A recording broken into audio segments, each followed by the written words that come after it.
Stanley Henry. CEO and founder of a company called Tension Seeker. Do you think entrepreneurs are born or made? We came up in a world where you went out and figured out how to get $1 for yourself. We watched Dad fail lots and had to rebuild it again. I'd say that for me, probably got like quite a strong tendency to have a lot of natural talent in it. You had the feeling, Yeah. destined for more. There'll be a lot of other people that have that feeling, unsure where to go, what to do. What were your first steps, Scott? It's hard because when I was in my 20s, I was an alcoholic and a drunk, right? And I was lucky enough that my wife, Claire, pulled me out of alcohol. You know, she got me to give up the bottle. As soon as I gave up that, my mind was like expanded. I was like, oh my God, I can do so much more now. That was needed to get to here. Why an agency? Got into hospitality when I was about 21. Did that for 12 years. Figured I wanted to do my own thing. So I started building my personal brand. Then in lockdown, I kept going hard. But then people started to be like, hey, can you help us with our LinkedIn? No one else was doing what I was doing at the time, and LinkedIn especially. So I just doubled down, hired more people, and reinvested. I had videographers. I had Joni, who was a TikTok, and that blew up the TikTok. We then did TikTok, and then we did Instagram, and then we went to New York, and then we did this and that and that. And then all of a sudden, there's like 40 of us, and I'm paying $250,000 in wages every month going, what the hell did I get myself into? I'm trying to grow to a 40,000 employee business. If you couldn't fail, what would you attempt to do? Man, that's a really deep question. If I could have one moment of your time. Most of you guys listening or watching do not subscribe to the channel. The simple and easiest way to help and support us is to subscribe. It helps us get the guests that you guys want, and it gives us a more opportunity to grow this thing to where we want to take it. Thank you so much. Enjoy the episode. Kia ora.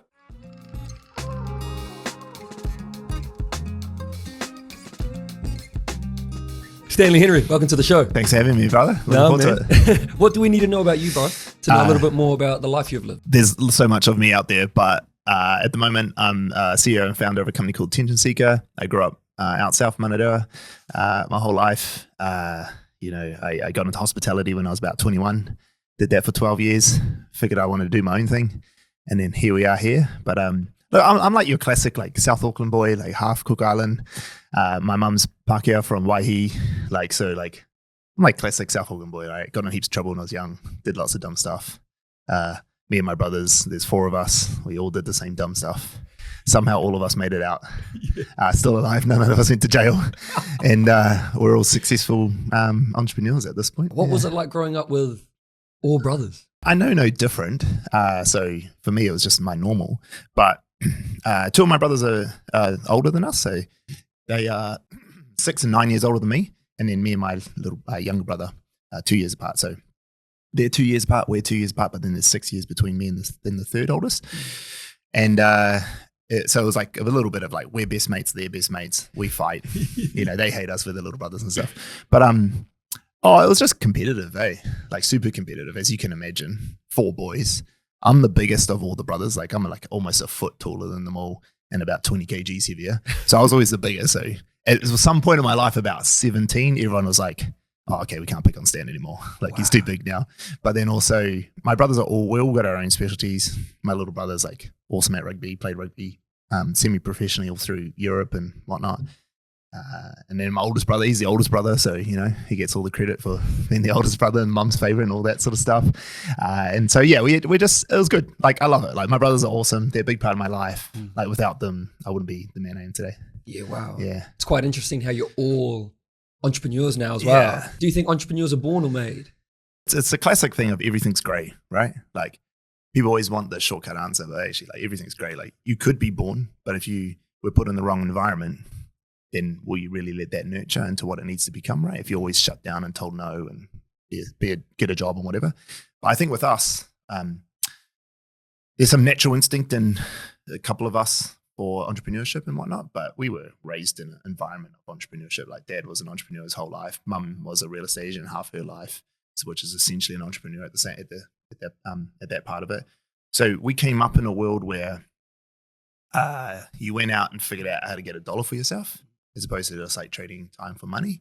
And we watched Dad fail lots. Dad lost everything a few times in our life and had to rebuild it again. And you'd watch him like literally create something out of nothing, put an ad in the paper saying I got a van, and then it turned into this like 20-man gang doing renovations, we watched that happen. So I would say for us, it's more nurture than nature.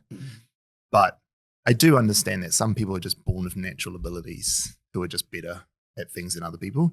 I'd say that for me personally, like there's like probably got like quite a strong tendency to have a lot of natural talent in it. And that's why in my career, it was always about leadership in business. Like, whereas a lot of my other brothers had like more like jobs that you did a thing. Like one of my brothers is a PT as well, like you guys, trainer. Another brother was a mortgage broker. Another one's an electrician. So they went to work, they did a skill, got a skill, learned it really well, and then took that skill and made a business. For me, I worked in hospo. You know, I wasn't like the best at carrying a tray, you know, like that's not why, you know, like I was just really good at leading people and understanding the business and make more money. So my skill always, as I grew my career, was I understood how to spend less to make more, which is essentially business, right? Like how little can you spend to make as much as possible? And that's what I was kind of known for. So and through my career, I was like, I had 11 jobs in 12 years and I was put into different places to fix them financially. So that's probably my like skill. My skill is business more than it is. So out of all my brothers, they're all awesome at business. And if you're watching, I'm not trying to call you out, but they're all awesome at business. But like, I probably like, that was my skill. Yeah. I wasn't an electrician. I wasn't a PT. I wasn't a finance broker or anything like that. I was just a guy who knew business. But we all were nurtured so well in entrepreneurship that we all became really successful entrepreneurs. And to be fair, my business probably makes the least profit because, you know, I'm growing at breakneck speed that I just reinvested all in. My two older brothers make way more profit than I do. And they got much smaller businesses, right? Yeah. A handful of employees versus my 40. But obviously I'm trying to grow to a 40,000 employee business. And they're like, no, we're good. 4's good. Yeah. And so you sort of went into this, if anyone's heard your story, they know you come from the line of hotels, working in hotels. What was, I guess, 12 years? Yeah. What would you say was like the greatest skill, the biggest skill you learned from that time and being able to transfer that skill into what you're building now? Probably leadership, Anyone who gets into business and wants to grow a big business, you have to know how to lead. And if you don't know how to lead, you'll never be able to build it big enough because to scale a business, any business, you need people. A lot of people will talk about, you can automate stuff and all that. Yeah, but who's going to automate it? The person is going to do the automation. You know, you still need people in the business, even a marketing team to do your marketing or talent to be in front of the camera for you as a business, right? You need people. And so you still need to know how to lead. And so for me in hotels, it's a people business, you know, so I had to learn how to lead really fast. Luckily, I work for a company called Intercontinental Hotels Group. So they have the Holiday Inn and Crown Plaza and all that. And they prioritize leadership training as like their number one thing. Like it's all based around leadership training. So I got a lot of leadership training with them. And then I had a couple of like really good mentors who are really good leaders and taught me how to lead there too.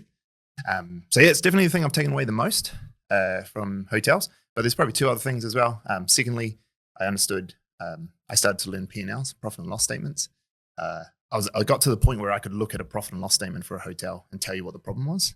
You know, I could say, there's a leadership problem, or there's a product problem, or there's a cleanliness problem just by looking at the numbers. Wow. So I learned P&Ls, which helped me massively now. I realized that like not all business owners are very good at looking at profit and loss statements. Oh my God. As I started listening, talking to people. And the third thing that we instilled at this business more than probably, it's more noticeable than anything else. It's just that like the hospitality piece of it, right? Like, you know, you guys come in, the first thing that's offered is a coffee. You know, we always looked after everyone who comes into our office is made to feel welcome. You're part of it. We had a little run club on Friday where we invited randoms in for a run. And it was in the rain. I don't remember Friday night. It was crazy. Went for this crazy run, come back. And then afterwards, they were just like, I can't believe you just welcomed us into your office like that. Just like made us all feel so welcome. Like, you don't even know us. We're randoms. It's like, no, that's just what we do here. Like that hospitality is a big part of it. And you guys all know, because your skin's browner than mine. That like that's just a cultural thing. Like you just like when people come to your house, you look after them. They're the guest, right? And so that's how I was raised. But also in hospitality, that's what you're taught. When someone walks in your hotel, you look after them. And so those are probably the three big things I brought. But leadership's definitely number one. Welcome to the Martin Show first ad break. For anyone who is wanting to go on a new journey, learn a new skill, we have started our basic beginners boxing fundamentals course. For anyone, if it's your first time, if you're a seasoned member, this is the course for you in the boxing space or fitness space. Click the link below or go to onlineboxingtraining.com and I'll see you guys there. Let's get some mahi, eh? In that time, did you ever think like, man, I'm destined for more than this? Yeah, I mean, I'm pretty arrogant, so yeah, for sure. I was like, yeah, I'm always destined for more. You know what? You know the funniest thing? Have you watched the movie Road Trip? There's an old movie, Road Trip. You're probably too young. How old are you? 26. Yeah, you're way too young. There's a movie called Road Trip, and at the end of it, there's this really funny scene with, there's a scene in the middle of it actually, and then it talks about at the end of this guy. It's just like, you know what? Like, I don't know what it is, but I just really think I'm destined for something really, really big. I just don't know what it is. And then the movie ends up becoming president or something. But I always remember that scene thinking, yeah, that's me. Like, fuck, I'm more than this. Like, I can get out of Manadera. Like, this isn't it. I always got something big. I always think about it. I crack up at myself because I'm like, who are you to think that you're destined for anything else? Sit in your house in Papatoi and like, you know? But so yes, I always did think I was destined for something more.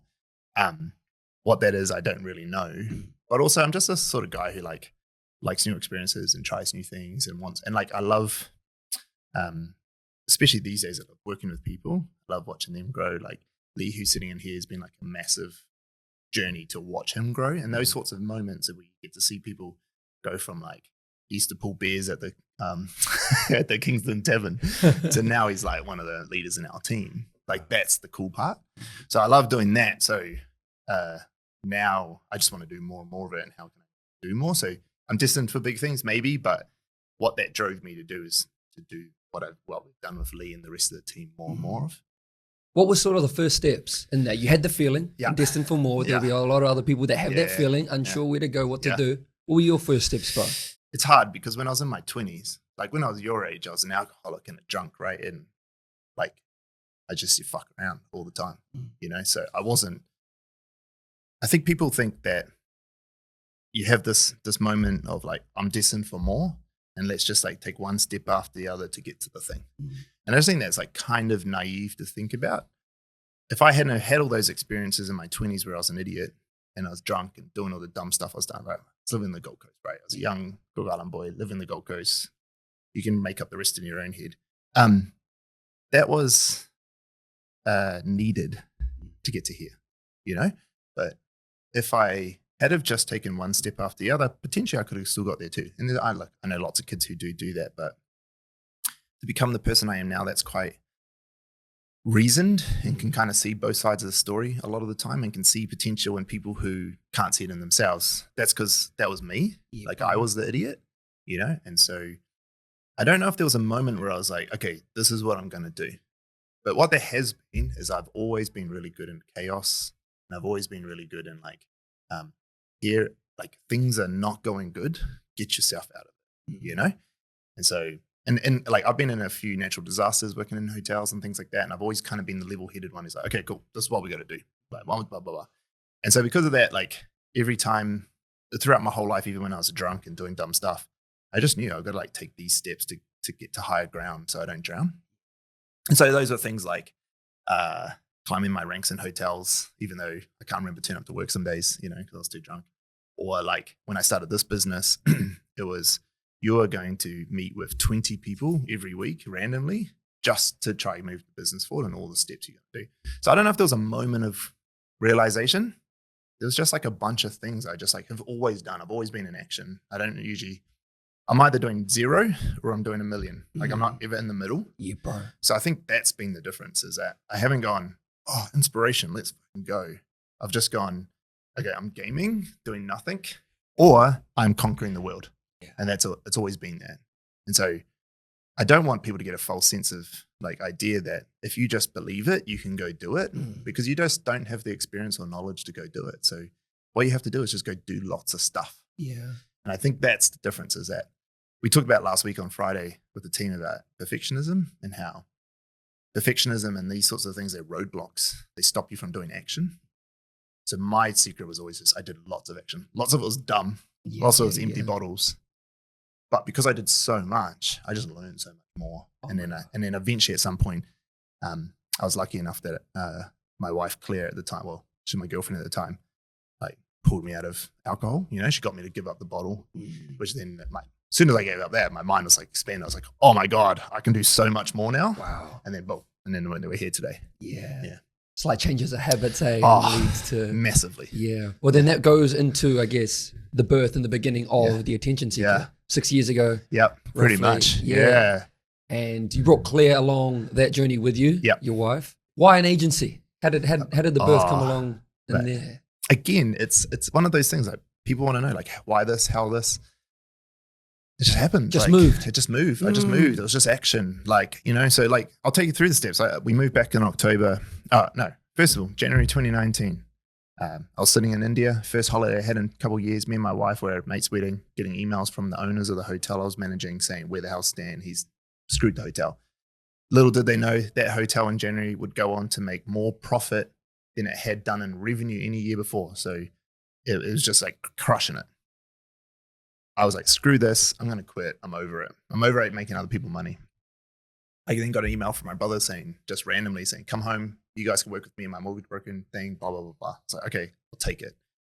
We then decided, okay, we got this timeline. We're going to go back to New Zealand in October. So about 10 months to get our life in order.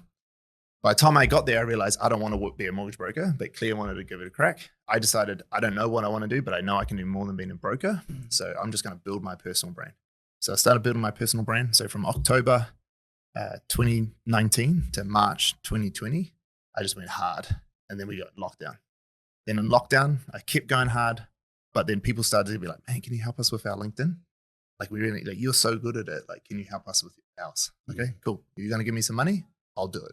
Yeah. So then I started doing it straight away. First client, May 11th, hired my dad. I was like, Dad, I need some help. And I need to hire you because I need to be able to fire you if this all goes to crap and you don't take me to Fair Work, And he's like, okay, fuck, whatever. I don't want to do it, but sure. I'll help my son. Did that. Hired a couple of other people, got to like 2021. I was like 4 staff by that stage in January or maybe March, April 2021. And then it just like, I realized, okay, I'm onto something in terms of like, I have something that other people can't do here. No one else was doing what I was doing at the time, and LinkedIn especially. So I just doubled down, hired more people and reinvested. And then I just stopped. I just never stopped doing that. I just hired people, put them in. I had videographers. I had Joni, who was a TikToker. My wife's like, why'd you hire a TikToker? We do LinkedIn. I was like, I think I got a good feeling about this. That blew up the TikTok. We then did TikTok, and then we did Instagram. Then we went to New York, and then we did this and that and that. And then all of a sudden, there's like 40 of us. Yeah. And I'm paying $250,000 in wages every month going, what the hell did I get myself into?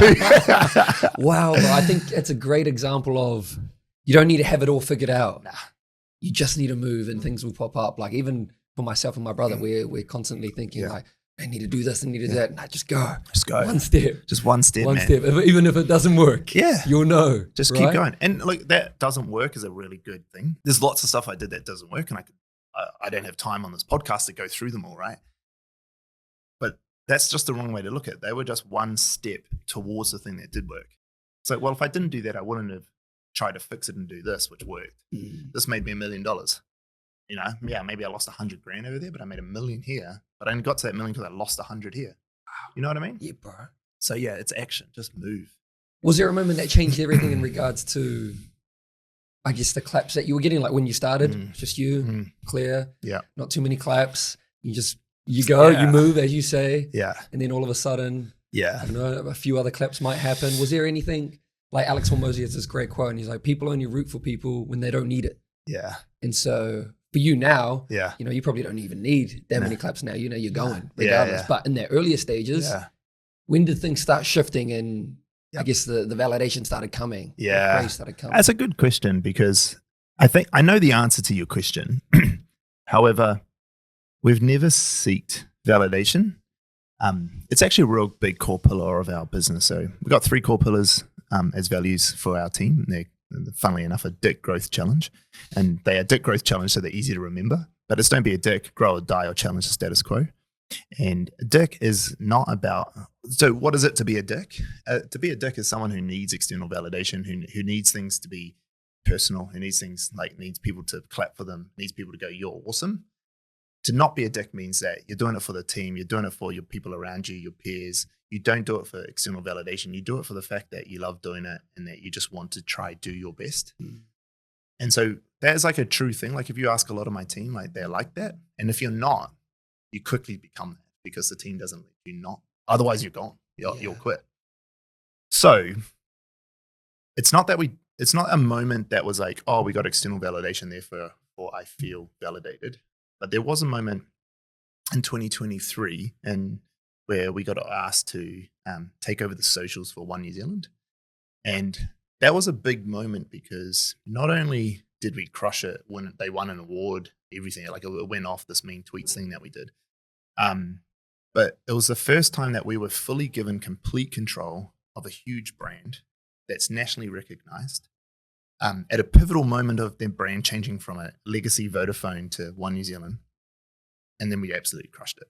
And so it was like, okay, so we can do this. The world notices. And that was like the catalyst for so much else that's happened since. People are like, well, you've done it here. Now, can you do it for us too? Yeah. You've done it for yourself. You've done it for these guys. Now, can you do it for us? Ooh. And so that was a real turning point for the business where before 1NZ, there was no way I would have went after enterprise clients. We're going small business, I was saying the local accountant, right? And then all of a sudden I got a $2 billion company knocking on our doorstep going, do our stuff, right? And so that was a point where I was like, maybe there's something more in this and we could do more. So it was that moment. It was definitely a turning point where we became a social media agency as opposed to a personal branding agency. How was your approach, your input, your involvement changed over the last sort of 6 years? Leadership is one of those things that I don't know if it changes but evolves is probably a better way to say it, because it incrementally gets better or worse depending on the environment you're in. And so I've always had this like base knowledge of leadership and understanding, but I think for me the biggest shift recently has been a letting go of a lot of stuff.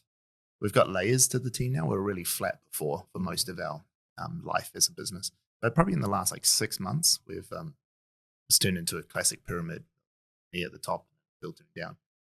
And when that happens in a business, you have to let go. Because take Lee as an example, sitting behind us, he's head of the video editing team.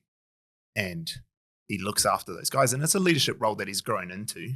But for him to really grow into that, you have to give him full autonomy and complete control. And to do that, you have to let him break some eggs, right? Like, he's going to get some stuff wrong. Of course he is. And he has to be able to get that stuff wrong. But I could, as the leader, be like, no, don't do that. Do this. And every time I come and show, hey, no, it's not how you do it. You do it like this. And his boss, the leader above him, Connor, who's head of production, could do the same. But all that's going to do is stifle his ability to become a great leader. So actually, the way my leadership's changed is that I already knew that was a thing because I did it in hotels, but I hadn't done it for myself yet, which is I need to fully let go. I've got 3 leaders who report into me now. That's all I can lead. Everyone else, can't touch. I can help them. Lee can come ask me for support and coaching, whatever, if he wants, and so can his boss. But like his boss doesn't directly report to me anymore, really, right? So even there, I have to be like, no, go speak to Dom. You know what I mean? That's real hard when you're the owner and founder, and it's your wallet that's affected if they fuck it up. Oh my God! And so you have to be like, I could lose a $500,000 contract here if I don't step in and do this. But actually, if I do step in and do this, I'll never get to be $100 million business. So it's like, do I lose $500,000 now? Or do I gamble this and try work towards being $100 million business where I've got people who can do it all for us and they're empowered? So that's like a big shift. It's really hard for a lot of Kiwis because the Kiwi business mindset is, I'm the best. I know how to do this. I'm going to do everything. And you'll talk to so many people who are just like, they know they're the best. And they are. Yeah.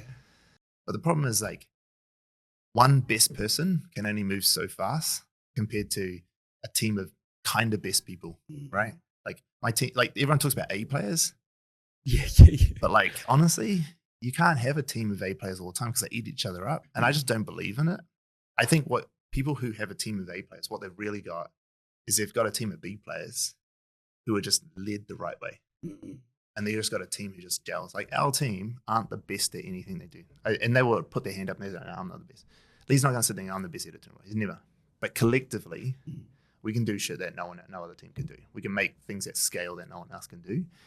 And so for me, that's been the biggest shift. And it's a recent one. But for me, it's a big lesson that people need to learn too, especially small businesses, because you see their businesses crumble. Because the owner's like trying to juggle all the stuff. Yeah. Mate, I like play Xbox during the day, like I don't edit anything. You talked about like Dave, like walking into the podcast, is doing it and walking into he pays an external. I'm the same.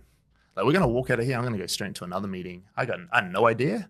And in about 2 weeks, this will all go live. Yeah. And I'll have no clue how it happened. Yes. You know, because I just trust that the people can do it. Yeah, bro. And there's a great one a quote that I got from you, and it was, the best things you do are things no one sees. Yeah. And I love that, bro, because it made me sort of reflect on my own life.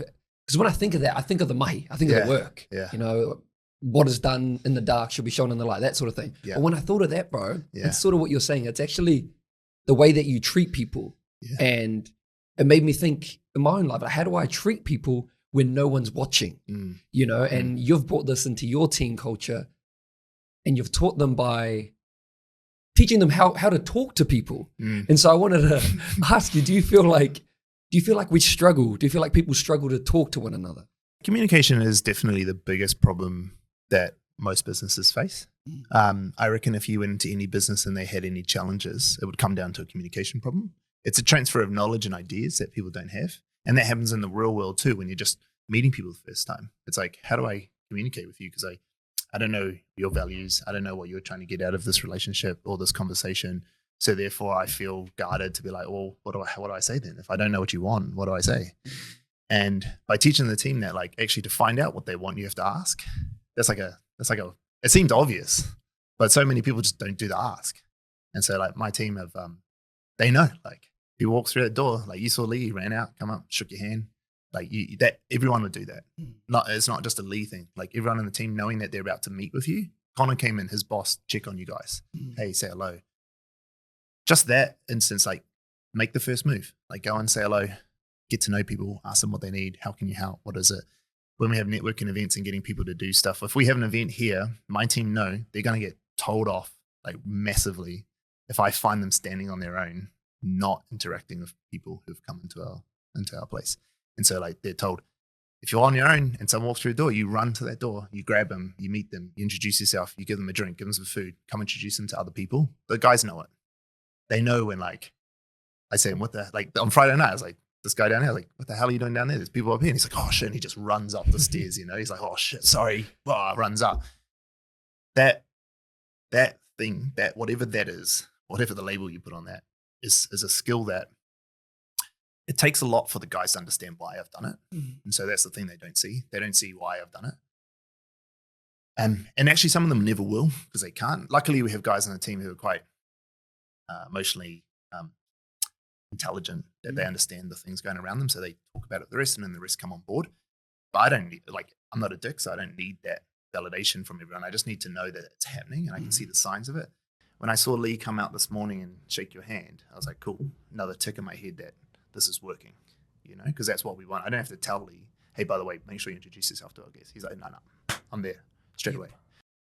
So yeah, it's a funny one, but like, I think as a leader, when you do these things that things that people don't see, what I'm saying is, the moment I tell them that this is what I'm doing, they'll stop.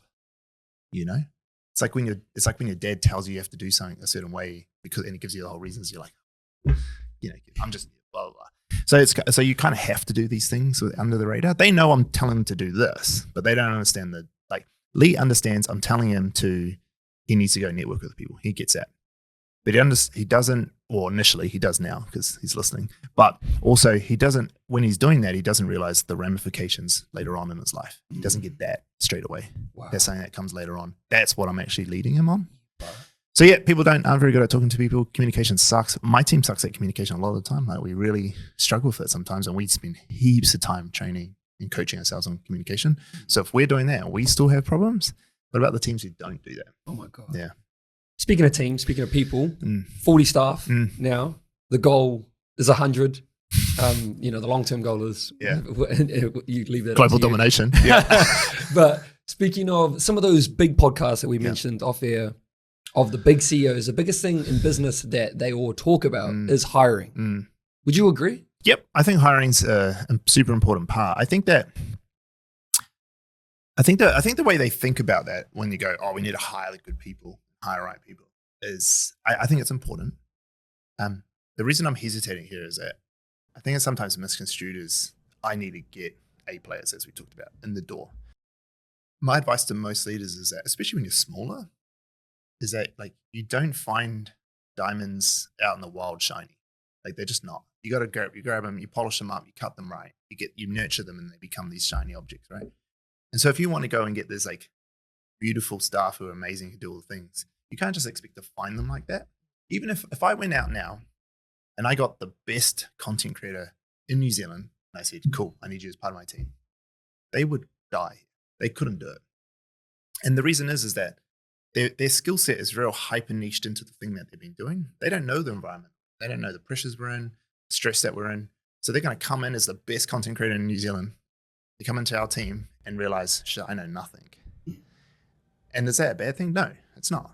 Because now we nurture them and we coach them and teach them. And we got that. Like Busky in our team. Busky's awesome. Like you can't walk down the street without people going, oh, Busky, like blah, blah, blah, and wanting to hang out with him, right? He's a man. He's like a big following, great at content. But it's taken him almost a year to find his place in this team and what value he can offer. But that's because we've been nurturing and coaching him and teaching him and working with him. The guys have all like done all the things to make him the diamond. So hiring isn't necessarily like, I don't want people to think, go out and hire the best people and then you'll be good. That's just not going to happen. I get people ask, how do you find my own Joni or my own whatever? You don't find them, you make them. You know, that's the thing. And Joni will tell you that, like, if I wasn't an overbearing boss pushing her to her limits, she wouldn't have become who she is today. Because I drove her. Like, she can handle it. I can't do that to everyone. I can't be that mean to her as I couldn't be like that to Lee. If I was that mean to Lee, Lee would be like, fuck you, and fuck off, you know? But Jodie's just like, she uses it for fuel. You know, she's like, I got this. Like, I'm going to prove you wrong, you bastard. So hiring's super important. For me, it's mostly about cultural fit. Do you fit into our culture? And that's an important thing too. It's a distinction. It's not, do you look and feel like us? Actually, what we do when we say cultural fit is, here's our culture. There's a gap here. You fit the gap.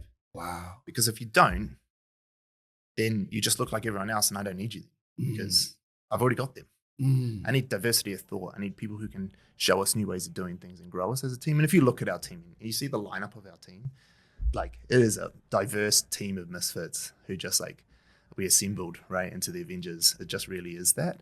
So hiring's important. Hire for culture. Make sure they're good people. Make sure they fit in with you in the way that you want to do things. They have to have somewhat of the skill you're looking for. But then understand it's going to take you 3 to 12 months to nurture that person to who you want them to be. Wow. Yeah. My next question was going to be, what is it that you are looking for? Because I know you guys had close to 1,000 applicants on a recent job application, right? Like, that's crazy. Yeah. No. I mean, it's hard to say what we're looking for, but like, it's different in each time, right?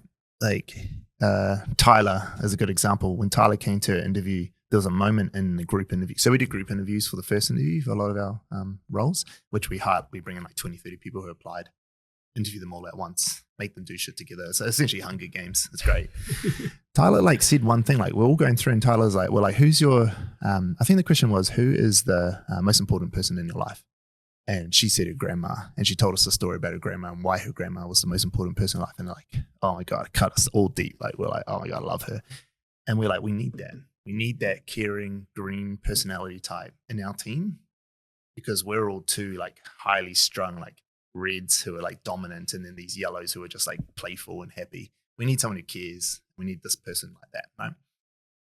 And so we're looking for this balance of our team of personalities and styles because you can't just have a bunch of red dominant personalities because we'll all just kill each other, right? And you can't just have a bunch of yellows because nothing will get done because all they want to do is go out and party, right? You also can't have a bunch of greens because you can't have tough conversations because all they do is care about each other and they don't want to hurt each other's feelings, right? And this guy will never say a bad word about anyone. So you have to have a mix. And so when we're looking for people, like, what is our current mix? You know, oh, we're leaning too heavy red and yellow. Okay, let's look for some green and blues. As the team's grown, we started to identify that different roles, different types of personalities gravitate to different roles. So like video editors, funnily enough, became like a real green area for us. They're like people who need to be able to just like get on and do shit, but they also need to be people who can care because the account managers are stressed and they need stuff done. And so they're like, guys, I really need it. And they're like, don't worry, I got you. Like, I got you. It's all good. I'll take care of it. Whereas if you had a bunch of reds in there, they'd just be fighting with the account managers all the time. Like, piss off. Like, I I don't have time for this. Like, I did this for you yesterday. They go to Lee. Lee's like, I got you. All good. Wow. Done. So we're looking for that. That's how we're trying to hire. And a lot of people are like, what could I have done better to get the job? It's like, oh, you could have been born a different person, bro. Because actually, like, you're just not the personality we're looking for right now. But come back next month, because our balance is changing. So come back in a month or 2 months. And that was him, actually. Wow. So he came apply for a job. It wasn't great. He wasn't the right person. Sorry, mate, you ain't getting the job. And then I saw him at the pub. And I was like, mate, why are you pulling beers? Like, doing my job? I need someone like you. I knew, he didn't know, but I knew we needed a green like him. Got him back into and hired him. So just because he wasn't right before, he was right in the future. We just didn't have the mix when he first came and applied. He just wasn't right. But the second time, perfect. The attention seeker. Speaking of attention, I know you're currently writing a book or on it. Yeah. You wrote, being good at attention seeking is much easier than running a successful business.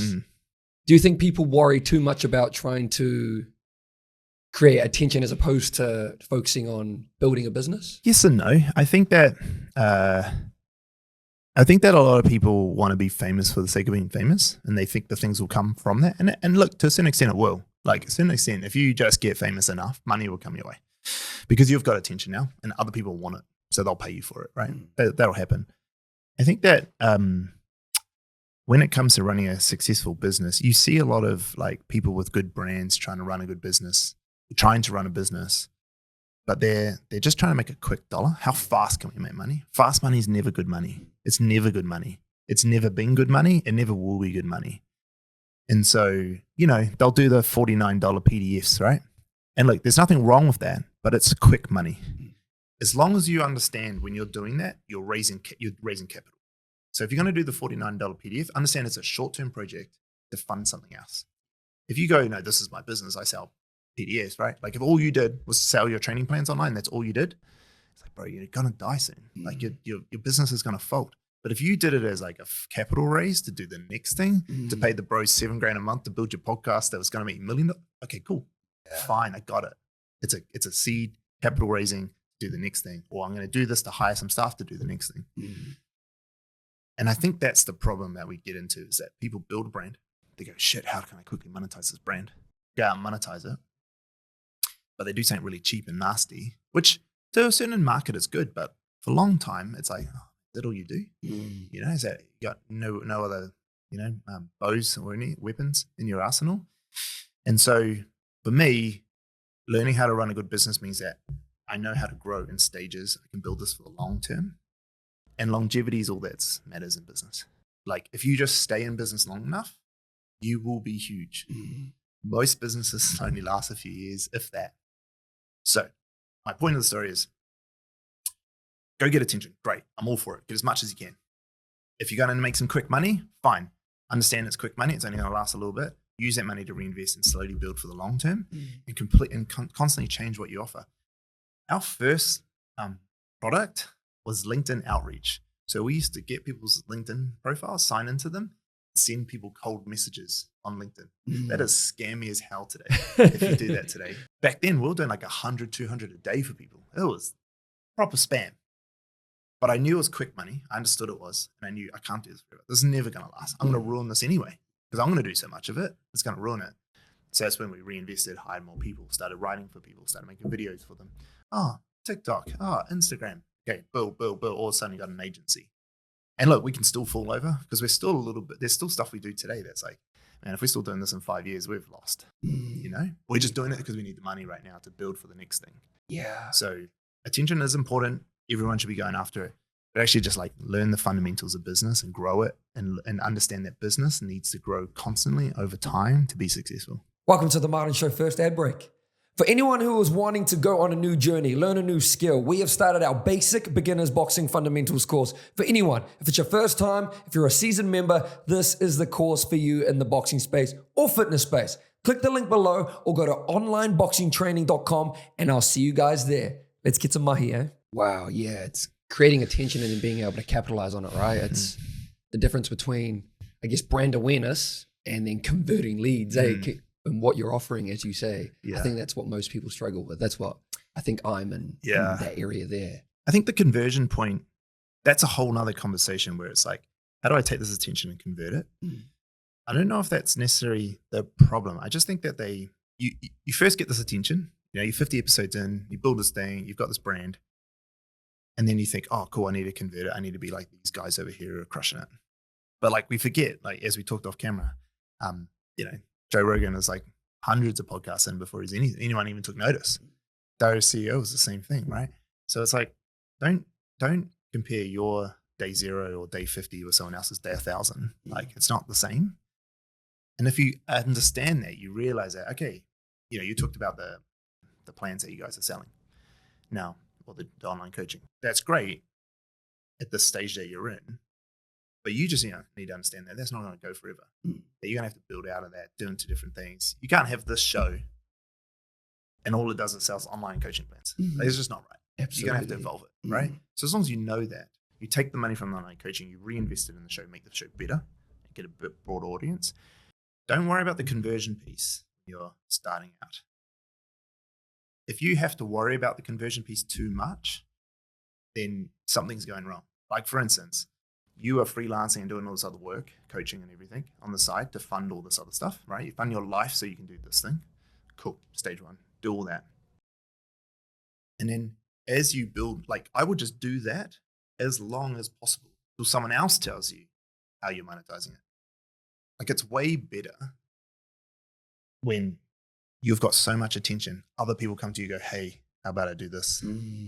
Rather than you having to do it. Wow. Just attract your own customers, right? Yeah, bro. And if someone comes to you going, bro, like, I'll give you 10 grand. Like, can you do this thing? Yeah, sure, fine. Give me 10 grand. Like, but if you're constantly pushing out to people, you're saying to everyone, this is all I offer. Give me $49 for my PDF. That's all I offer. But if you just go, I don't actually need that money. I've got freelancing. It's good. I know I'm making a good show. Let me build this show for long-term growth. I'm going to focus 100% on it because I'm good. My rent's paid. I'm looking after myself. I'm good. 5 years later, some massive company's like, bro, I'm going to sponsor the show. How much is it? $1 million? Is that enough? I'm making numbers up. Don't get too excited. No. But you know what I mean? But that's what happens. Yeah. Luke Kimmy's is a good example of his Keep the Change podcast because he didn't take sponsorships at all for ages. And eventually like people started knocking on his door telling him, hey, I've got this, how much? And he asked me and I gave him some numbers and he worked at he's an accountant, he knew, went back with them. Oh, yep, cool. He's like, they said yes. Wow. So yeah. So don't worry about conversion when you got attention. If you're trying to build a media style brand, if you're building a business like I was, you still don't want to focus on the conversion. You just want to talk to lots of people, find the problem that they got, and solve it. Yeah. So I didn't go out to the world, oh, hey guys, I offer LinkedIn outreach. I went out to the world like, hey guys, I offer a great cup of coffee. Yeah. Come have coffee with me. We had coffee. Oh, you have a problem on LinkedIn? Oh, I've got one solution that can offer. How much is that? Oh, X amount. Okay, cool. We'll do it. But everyone's like, oh, what do you actually do? It's like, well, I'm not telling the world what I do because I don't know what you need. So how do I tell you what I do when I don't even know what you need? Come talk to me. I'll tell you what I do based on what you need. And then it also means to the rest of the world that like, you don't know my offers. Like I can change those anytime. I can increase them and do more and whatever. And actually like what you charge a big enterprise client versus a small client are different. And not because you can get more money out of an enterprise client, but they're more demanding. Like the amount of legal that you got to go through and all the different layers and stuff, it costs way more money to do it. So you have to charge more. So you can't just put a package price up and go, oh, this is what we charge. And this enterprise like, oh yeah, cool. Happy days. Oh, it's like 10 times the work for you guys, So my advice to people who go, I've got this attention. How do I convert it? Stop trying to convert it. Take care of your living situation and be patient and wait. Let the people come to you. And that's hard to do. It's real hard. Definitely in that I call it in the trenches at the moment, in that it's like attract, don't chase. Yeah.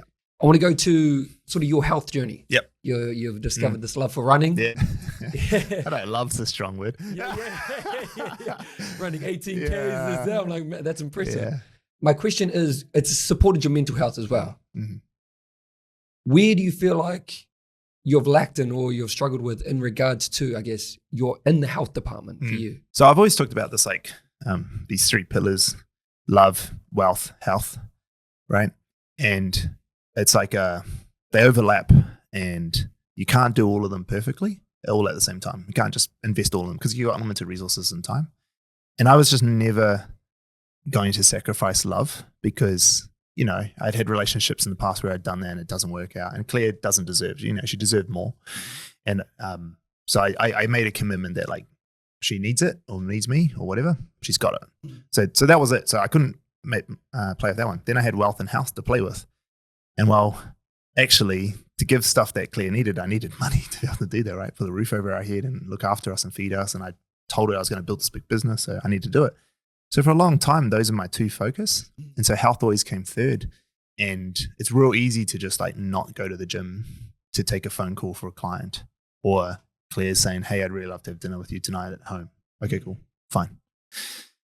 So health always became this thing where I was like, oh, well, I can let it go a little bit.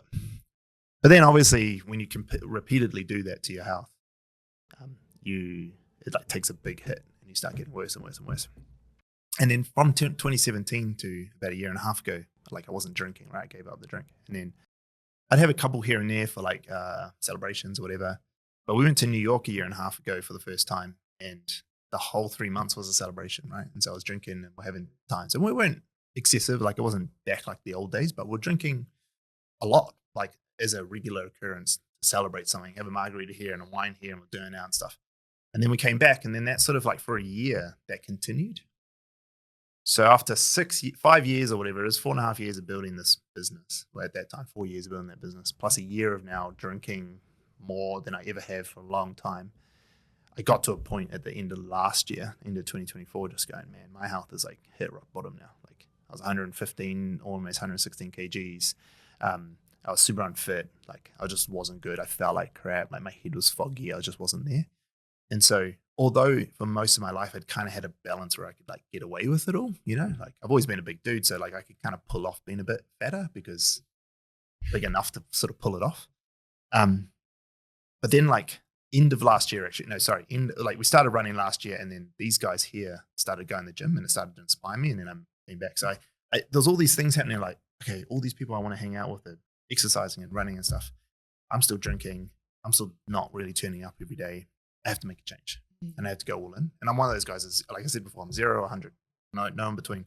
So then at the start of this year, I was just like, all right, give up the drinking again because I don't really like it anyway. So just fully get it. And then just like make a real effort to go back to running and exercise. And I also made a bit of a commitment to just seeing how much weight I could drop because I'd always been a heavy guy. I'd always like, on like a normal, sitting at about 105 to 110 is like pretty normal for me. But it doesn't mean it's good for me either, right? So this year, I'm about 105, 106 now. The goal is to try to get under 100 for the first time in, I don't know, 20 years or something. But the result of all of that, what's happened is just like, yeah, you sleep better. And when you sleep better, you just feel better. You do more. It's good for like, as a leader, like showing the team, you know, that, hey, like I take care of myself too. This is better for me. It's like quite good for the team. And then also like, you know, people like Lee's lost more than I have in his health journey. And by having the two of us working next to each other going, come on, bro, let's go for a run. Let's do this thing. He's like, yeah, cool, let's go. Or I see him doing his thing. And I'm like, fuck, if that motherfucker can do this, I can do this too kind of thing, you know, like who am I to not go? So yeah, man, it's just been real good. And then going back to those like sort of 3 pillars, I realized that like, you don't have to have them all great. You don't have to have all 3 of them up top working really good together, but you don't have to let one fully drop. Wow. You know, you can do them all at 80%. It's better than 2 at 100, 1 at 10 kind of thing. And Claire understood it too. And then what happens if you do that is that it is a percentage. So it's 80% of a bigger number, if that makes sense. Yeah. So your health improves everything at a base level. And I don't know if that's coming across right, but like everything in my life is better now. And it hasn't been long. It's only started this year that I've been into it. But like, it's everything's got a base level of better. Like everything's just better. And so flow-on effect, right? Flow-on effect that comes into it. Yeah. I don't even have to do that much health to be that much better with everything. Yeah. More in regards to the mental side of things. Yeah. So I know you've had recent realizations with this as well. Yeah. And I guess understanding your team more. Yeah. And being able to relate to them more. Yeah. Based on, I guess, what you've been through over your life. Yeah. Yeah. Where did that shift come from, bro? As a leader and you're looking at your team, you constantly have to think, why is this not happening? Why is that happening? Why are they behaving this way? What is going on here? And often a lot of that is because of like mental health. Now, I used to think mental health was like, you got something wrong with you. But then I realized it's just like your physical health. Everyone's got a mental health, whatever it is. And that was Jen Moore actually from Voices of Hope who taught me that on my podcast. She was like, no, like everyone's got mental health. Some people have this problem in mental health or this good in mental health or whatever. So I realized that everyone has it. I realized that I have it too, because I used to think, I don't suffer from depression or anxiety or anything of these. So I don't have any mental health problems. And it's like, no, you still have mental health. So I made a connection there that mental health everyone has. I understood that most people have some underlying reasons why things aren't happening the way they want them to be. And then throughout my health journey, all it's done is given me more ammunition, I guess, to talk to the team, because I'm going through those same transformations. And it's able to like say to everyone, like, we can have these conversations together because I'm going through it, I'm sharing it, which allows them to open up a little bit more. It allows people like Lee or other guys to like be able to talk to me about stuff that maybe they wouldn't to a normal boss. One of the things that actually stood out for me about your story was in the earlier days. And because I know you're quite open with this as well. And as a child, you suffered with anger management and as a kid always reacting to things with aggression. Yeah. Where did that all come from, do you think? Growing up with 4 boys, growing up an immigrant Cook Island filer who, he was pretty tough on us. I grew up in an environment where like when you did something wrong, you hit them or you got hit, and that was normal, right? Like I'm an islander. It's like pretty normal in our culture just to like kids do something wrong, smack them around the head, So, and I played rugby my whole life and like that was often the same thing. Dad used to say to me, don't start a fight, but definitely finish it. That was the kind of father I had, and so like that was my sort of mindset that like aggression is a way of asserting dominance and getting a result for you. And then also you're young and you're full of testosterone in your early 20s, right? Men are just like not built for being like, they're just not like, we're just screwed up in the head as young men. Like we got so much going through us, so much testosterone just telling us to do things we shouldn't be doing that I acted out on them because I haven't got a very good understanding of risk. Like I just do things and then deal with the consequence later. And I'm still like that now, but I was more like that when I was younger. And it wasn't until I did this really dumb thing where I sent some dumb text messages and then I got in trouble with the police and then I wake up call and I got a court order to do an anger management course. And it was that anger management course that took 24 weeks to go through. And I met these guys and then I was like, they were in their 40s and 50s and stuff. And I was like, man, I don't want to be like this. Like these guys are good people, but they just made real dumb decisions. Why is this? And then anyway, the guy who took us through it, 24 weeks later, I came out of it and I was like, of course I wasn't completely changed, but I still got aggressive for some things, right? We still get mad. But I got to a point where I understood that anger isn't an action, it's an emotion. And that when you feel angry, you don't have to act. That anger can just sit with you. You can go, cool, I'm upset at the situation. I'm just going to put this on my little boat, float it down the river inside my head. And then I'm going to now go into it. And I think that's saying that like, it's amazing. And now I'll still get angry at things. Not as often, obviously, and I'm much more calm than I used to be. But I just think like, do I need to lash out here? No, of course not. What's that going to do? I'm just going to have to lash out more. And in fact, if you lash out, you end up hurting 2 people. You hurt the person you lashed out at, and then you hurt yourself for knowing that you hate yourself for lashing out at them. So now I know to just go, okay, cool. This is what it is. Okay, now deal with this the right way. Now I'm still stern and I'm still tough. Like I'll still like happily tell off guys in the team really sternly. But I'm not going to, you're a fucking piece of shit. I'm not going to like go off at them because what's the point? Like, it's not going to help.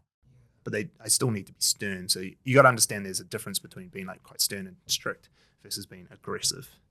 And it's huge for me, like massive. And it allows you to look at situations with clarity from both sides. Because you can go, okay, well, what's the underlying thing here that's making this person do this thing? They're not doing it to hurt my feelings. They don't actually want to do that. What are they doing it for? They're not being malicious. And you try to find a middle ground with people. But yeah, it's been huge. And I think like trying to rub that off with the guys in the team that you still need to be stern. You still need to be tough. Like Lee as a green needs to be tough sometimes. But also he needs to understand that like when he gets mad at a situation that he can't just be caring all the time. He also needs to look at the other way. Like, okay, but what do I need to do to make sure this doesn't happen and lead well? And then other people who are really red, who are really dominant, they need to look at the other way. How do I care for the person as well? Make sure that this person's told me they've done something wrong or I found out. I need to also care for them too, as well as telling them off. And so that's like kind of what it taught me and how it helps me with the rest of the guys. And that's the kind of culture we're trying to rub off on them. That there's two sides to every story. There's two parts, so you can't just be all in on one. You can't just get angry at people, but you can't just be caring, because that's also not good or helpful. Where does your drive come from, Stan? These days it comes from Claire. Like I asked Claire to move back to New Zealand. She's Australian, chase my dream. And she said, yep, I'll do whatever you want. I'll come with you. I'll follow you to wherever. And so if I ever wake up in the morning and I can't be bothered doing this, I just like roll over, I look at Claire and I'm like, yeah, I'll get up, you know? And I think it's just as simple as that. I don't need to sugarcoat it. Like she's the why that I do everything. She's given me a chance to chase my dream. And not a lot of people have that in their life, have someone who's like, nah, you go for this. It's your time. Chase this. You can't have someone do that for you. And they're just like, you know what? I don't feel like going to work today. You know, I don't feel like posting that thing. No, I have to. Like, she's just granted me free carte blanche on chasing my dream. Of course, I've got to go do it. And that's my why. That's why I get up and I do all the things. I put myself out there. I do all the things I don't want to do. Like most people don't really get it because they see this Stan on camera. But I'm like super introverted. I hate hanging around lots of people. I hate being in the rooms with lots of people. I'd rather just like be in my office playing Xbox, not talking to you. And I get really exhausted from it. But I have to do it, because if I don't do that, the business doesn't grow. If the business doesn't grow, Claire doesn't get looked after. And then she's going, so why do we give up all this for that? Do you guys have kids? No. Do you want kids? No. What's your biggest fear? My biggest fear in life, honestly, I don't have a lot of fears, to be honest. Like, wow, what's the point, you know? Like, what's the point of being scared of stuff? Like, I mean, I'm if I have any fears, it's losing loved ones around me. Like, yeah, like I get super afraid of stuff happening to Claire. You know, like I lock the front doors, you know, like it kind of seems a bit weird, like you're locking her in, but I'm just like these things I do that I'm making sure is Claire safe. Is she good? There's one time she got into a car accident. Someone came out the back of her and wiped the car out. And I was like on the way to a meeting, I just dropped everything, got straight there and like making sure she's good. Like I have fears of my loved ones getting hurt. I have fears of like my team getting hurt. Like last Friday night, I was a little skitzed out because we went on this run. It was pouring down of torrential rain. I was like, fuck, someone falls over here. I'm going to lose my shit. You know, like I'm going to be so upset. So I have those sorts of fears about people. But actually like fears for myself, like, nah, I'm too stupid, man. I just do stuff. Yeah. And like I'll deal with the consequences. I've been in enough bad situations that I know the sun's going to come up tomorrow. Like just get on with it. You know, I'm not going to be an idiot and like do stuff that will physically kill me. As long as I've like what I'm doing allows me to get up tomorrow, I got another day, I'll do it again. Like what is it to be afraid of? Like I just don't get the point of it. Like, what's the worst that can happen? Such a powerful place to be. That's what stops most people from chasing their dream. And one of the things that I've heard you mention is, which I feel like you've gained and you've got to a place where you used to struggle with feeling like you didn't belong to anything. Half caste, so never felt like you belonged to something. And you finally, I guess, look what you've built, look what you've done. Yeah. You've got there now. I think how does that feel? That's an interesting way to phrase it, because what did I get there for? What did I get to, I guess, is the question. I didn't feel part of a group because I was always kind of the outsider and middle child, and my mates were always the clique of the cliques, right? Like we weren't the Islander kids, we weren't the Māori kids, the Indian kids, the Asians, we were like a bit of everyone. And then, it did allow me to understand that I was just Stan and that's who I was. And I think as I built this and I got to this point, it was just, I actually don't think anything's changed. Like I am still Stan. If you ask any of my team, they'll think the same. They'll just be like, no, it's just Stan. Like he just is who he is. Like he doesn't belong to a group. My team, I try to tell them the same. Like we're nothing. Like all of us are nothing. We're all as useless as everyone else. Like we're not special. We're just a bunch of people doing cool shit. And as long as we understand that and don't get our egos too big, we'll be good. Future Stan. Yeah. What would he want the Stan today to do? He'd probably want me to just stay the course, you know, like if there's anything that today's Stan knows more than the old Stan, is that staying the course and doing the action was the thing that got him here. There was nothing I did back then that I knew would get me to here. And so the future guy will know there's nothing you can choose. You can't choose. The world comes at you. You just do the things to make the most of the opportunities that come your way and be prepared for it. So he would get angry if I gave up and I stopped putting in effort. So he'd just be like, keep putting effort, keep putting one foot in front of the other. Stan, my final question is I want to go to younger Stan. Could be that Stan that never felt like he belonged to anything. Could be that Stan that's just about to embark on his new business venture journey. What is the one thing you'd want to say to him, bro? It's pretty easy for me. The young Stan who didn't feel like he belonged, tell him he doesn't need a drink. Because the drinking in my teenage years, which led to the alcoholism in my 20s, was me trying to fit into other groups, trying to find a group, trying to find friends, didn't know how to do it, didn't know that he could be sober around people. So I drank lots to be cool and fun and be the party boy. And what I found out is that like I'm way more fun when I'm sober. I'm way more fun when I'm sober. I'm a much better person when I'm sober. People want to hang out with me more when I'm sober. And so I would have told that guy when he's like 14 and he started drinking to be like, bro, you don't need to do this. Like if you just hang out with people sober, they'll like you so much more. You'll get so much more out of life and you'll achieve things way faster than you did because you wouldn't be spending half of it hungover in bed. Yeah, bro. Yeah. I just wish, and I wish that like more people understood that. One thing that's kind of interesting, the younger generations, like your generation and younger, you guys drink way less than we did. And we drink less than the generations before us. And that's a good thing. And I hope that continues. But yeah, that's what I would say. Wow. Stanley Henry. Any final words, brother? Nah, man, just thank you. It's been good. It's been an awesome podcast. Great questions. Like your research. Yeah. It's good. Had to do some due diligence on the road, man. It's good, bro. You got to shout out when people put in the work. Yeah. It's a respect thing, right? Yeah. I came here yesterday. Yeah. You've welcomed us into your studio. It's a respect thing. It needed to be done. And I guess from the outside looking in, congratulations on everything you've achieved, man. It's awesome seeing another another bloody Kiwi, you know, doing big things and bro. Trying. It's it's given me a little bit of motivation to keep going as well. So awesome, bro. I'm glad. We do have a closing tradition on this podcast, brother. Yeah. Where the previous guest asks the next question for the next guest, not knowing who they are. Cool.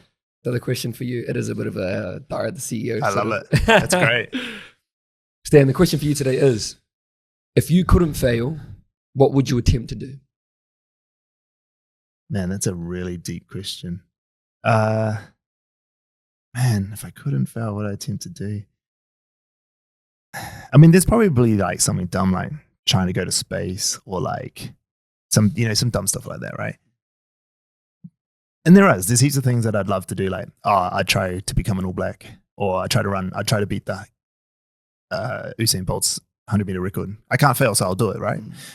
But those are kind of dumb. I think actually I'm doing it, right? Like I'm like, I am doing it. Like this is it. Like I actually don't think I can fail. There is no way. This business could close tomorrow. I haven't failed. It's just one step towards the thing I was going to do. So I actually don't think I am. Like that's probably a bit of a cop-out answer, but that's the truth. Like I just don't think I would change anything. But actually, if I just want to be funny about it, yeah, man, beat Usain Bolt's record, because if I can't fail, I'll do it and I'll be the fastest man in the world. And that's fucking cool, eh?